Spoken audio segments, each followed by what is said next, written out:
बैंकों में फंसा उनका पैसा उनके खाते में जमा होने वाला है, पैसा उनको मिलने वाला है। ये अपने आप में छोटी बात नहीं है।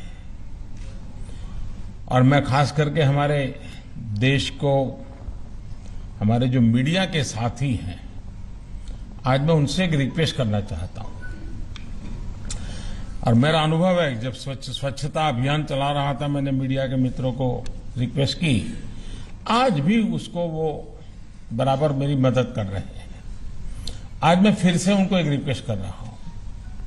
हम जानते हैं कोई बैंक डूब जाए तो कई दिनों तक खबरें फैली रहती है, टीवी पर, अखबारों में। स्वाभाविक भी है क्योंकि वो घटना ही ऐसी होती है, बड़ी बड़ी हेडलाइंस भी बन जाती है, बहुत स्वाभाविक है। लेकिन आज जब देश ने एक बहुत बड़ा रिफॉर्म किया, एक बहुत बड़ी मजबूत व्यवस्था शुरू की है, डिपॉजिटर्स को, जमाकर्ताओं को उनका पैसा वापस दिलाया जा रहा है, मैं चाहूंगा कि उसकी भी उतनी ही चर्चा मीडिया में हो, बार बार हो। इसलिए नहीं कि मोदी ने किया इसलिए करना है, ये इसलिए जरूरी है कि देश के डिपॉजिटर्स में विश्वास पैदा हो सकता है कुछ लोगों के गलत कारणों से, गलत आदतों से कोई बैंक डूबेगा, हो सकता है, लेकिन जमाकर्ता का पैसा नहीं डूबेगा। जमाकर्ता का पैसा सुरक्षित रहेगा। ये मैसेज से देश के जमाकर्ता में विश्वास पैदा होगा, बैंकिंग व्यवस्था पे भरोसा पैदा होगा, और ये बहुत जरूरी है। भाई और बहनों, कोई भी देश समस्याओं का समय पर समाधान करके ही उनसे विकराल होने से बचा सकता है। लेकिन हम भली भांति जानते हैं, वर्षों तक हमारे यहां एक ही प्रवृत्ति रही कि भाई समस्या है, टाल दो, दरी के नीचे डाल दो। आज का नया भारत समस्या के समाधान पर जोर लगाता है। आज भारत समस्याओं को टालता नहीं है।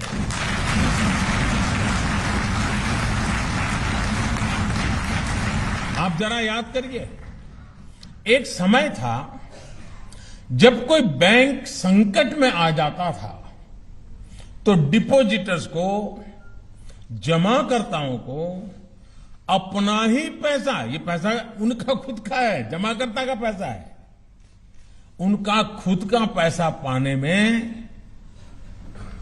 नाकों दम निकल जाता था। कितनी परेशानी उठानी पड़ती थी और चारों तरफ जैसे हाहाकार मच जाता था।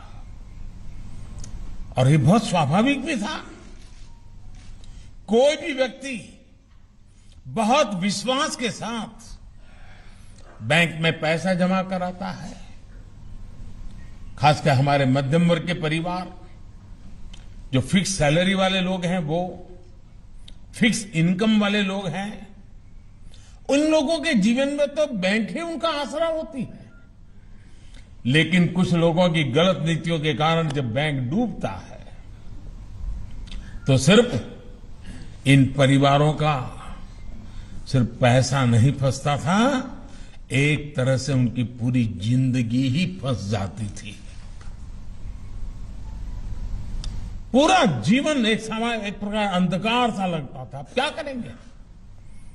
बेटे बेटी को कॉलेज की फीस भरनी है, कहां से भरेंगे? बेटी की शादी करनी है, कहां से पैसा लाएंगे? किसी बुजुर्ग का इलाज कराना है, कहां से पैसा लाएंगे? अभी बहन जी मुझे बता रही थी कि उनके परिवार में हार्ट का ऑपरेशन कराना था, कैसी दिक्कत आई और अब ये कैसा काम हो गया। इन सवालों का पहले कोई जवाब नहीं होता था। लोगों को बैंक से अपना ही पैसा ये प्राप्त करने में, निकलवाने में बरसों लग जाते थे। हमारे गरीब भाई बहनों ने, निम्न मध्यम वर्ग के लोगों ने, हमारे मध्यम वर्ग ने दशकों तक इस स्थिति को भोगा है, सहा है। विशेष रूप से कोऑपरेटिव बैंकों के मामले में समस्याएं और अधिक हो जाती थी। आज जो लोग अलग अलग शहरों से इस कार्यक्रम में जुड़े हैं, वो इस दर्द, इस तकलीफ को बहुत अच्छी तरह समझते हैं। इस स्थिति को बदलने के लिए ही हमारी सरकार ने बहुत संवेदनशीलता के साथ फैसले लिए, रिफॉर्म किया, कानून में बदलाव किया। आज का ये आयोजन उन फैसलों का ही परिणाम है। और मुझे बराबर याद है, मैं मुख्यमंत्री रहा हूं और कोई बैंक में तूफान खड़ा हो जाता था तो लोग हमारा ही गला पकड़ते थे। या तो निर्णय भारत सरकार को करना होता था या उस बैंक वालों को करना था, लेकिन पकड़ते थे मुख्यमंत्री को। हमारे पैसों का कुछ करो, हमारा। मुझे काफी परेशानियां उस समय रहती थी और उनका दर्द भी बहुत स्वाभाविक था। और उस समय मैं भारत सरकार को बार बार रिक्वेस्ट करता था कि 1 लाख रुपया की राशि हमें 5 लाख बढ़ानी चाहिए, ताकि अधिकतम परिवारों को हम सेटिस्फाई कर सकते हैं। लेकिन खैर, मेरी बात नहीं मानी गई। उन्होंने नहीं किया तो लोगों ने ही किया, मुझे भेज दिया यहां।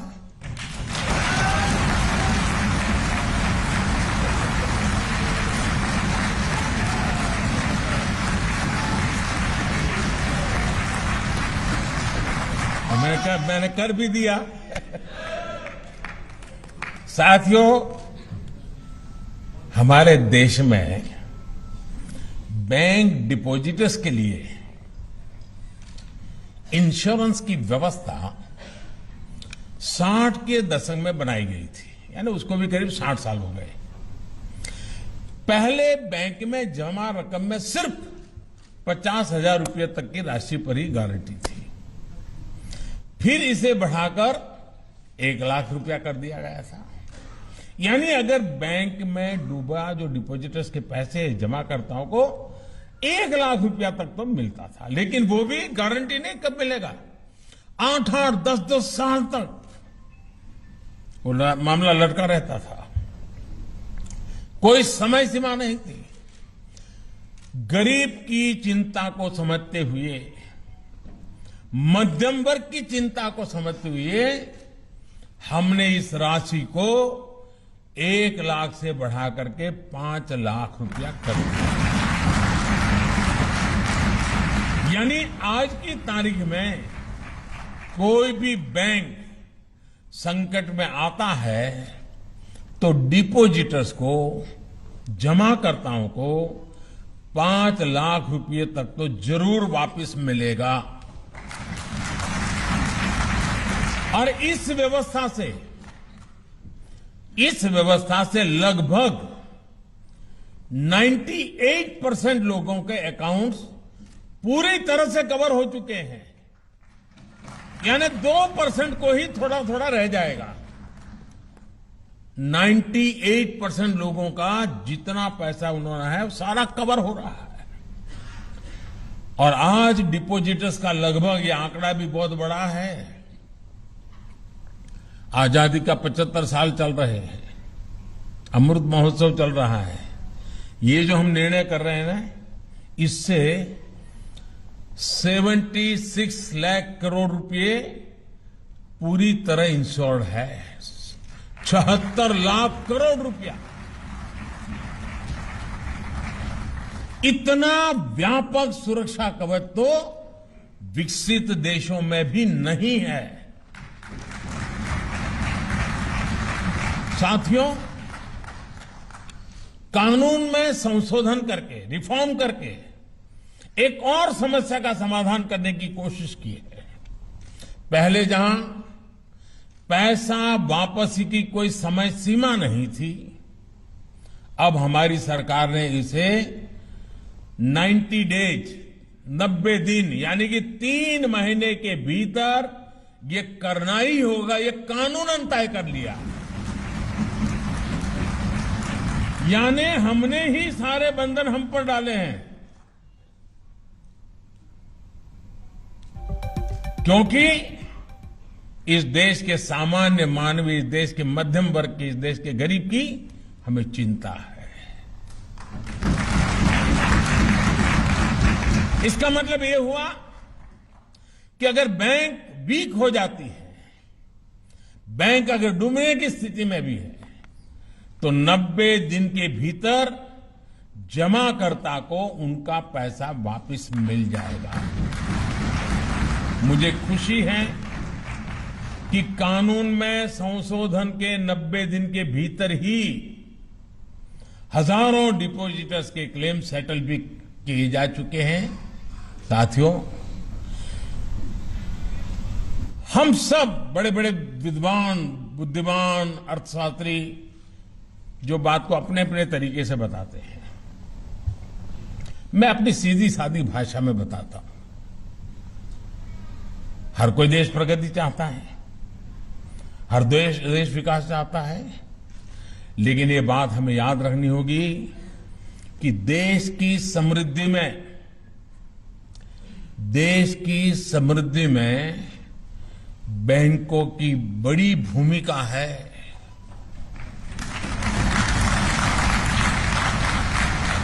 और बैंकों की समृद्धि के लिए डिपॉजिटर्स का पैसा सुरक्षित होना वो भी उतना ही जरूरी है। हमें बैंक बचाने हैं तो डिपॉजिटर्स को सुरक्षा देनी ही होगी, और हमने ये काम करके बैंकों को भी बचाया है, डिपॉजिटर को भी बचाया है। हमारे बैंक जमाकर्ताओं के साथ साथ हमारी अर्थव्यवस्था के लिए भी भरोसे के प्रतीक है। इसी भरोसे, इसी विश्वास को सशक्त करने के लिए बीते सालों से हम निरंतर प्रयास कर रहे हैं। बीते वर्षों में अनेक छोटे सरकारी बैंकों को बड़े बैंकों के साथ मर्ज करके उनकी कैपेसिटी, कैपेबिलिटी और ट्रांसपेरेंसी हर प्रकार से सशक्त की गई है। जब आरबीआई कोऑपरेटिव बैंकों की निगरानी करेगा तो उससे भी इनके प्रति सामान्य जमाकर्ता का भरोसा और बढ़ेगा।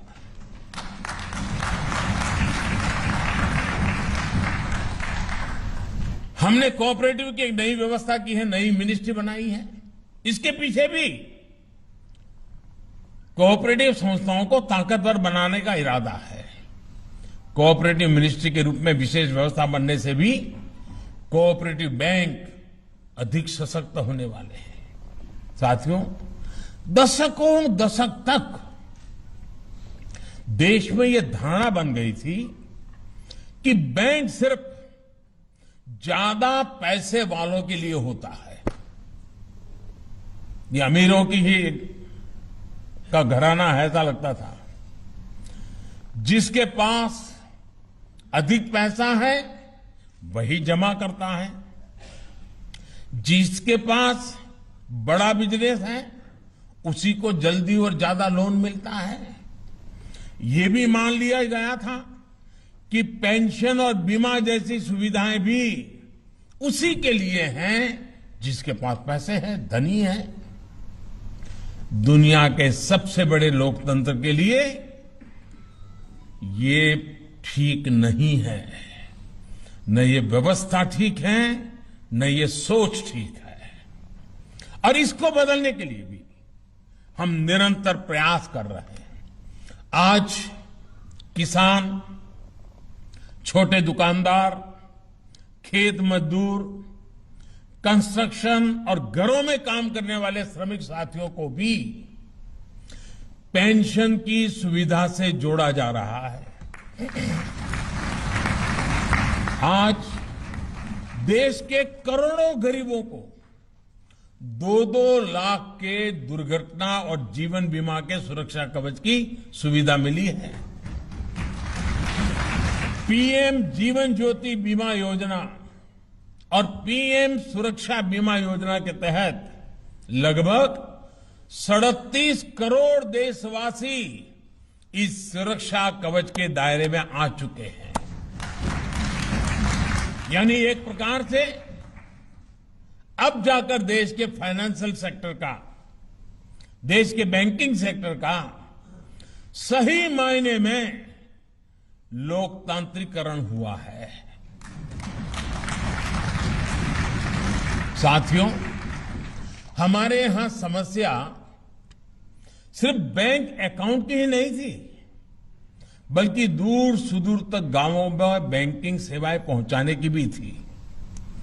आज देश के करीब करीब हर गांव में 5 किलोमीटर के दायरे में बैंक ब्रांच या बैंकिंग कॉरेस्पोंडेंट की सुविधा पहुंच चुकी है।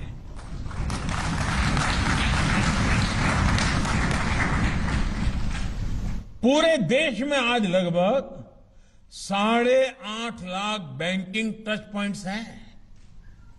डिजिटल इंडिया के माध्यम से हमने देश में बैंकिंग और वित्तीय समावेश को नई बुलंदी दी है। आज भारत का सामान्य नागरिक कभी भी, कहीं भी, सातों दिन, 24 घंटे छोटे से छोटा लेन देन भी डिजिटली कर पा रहा है।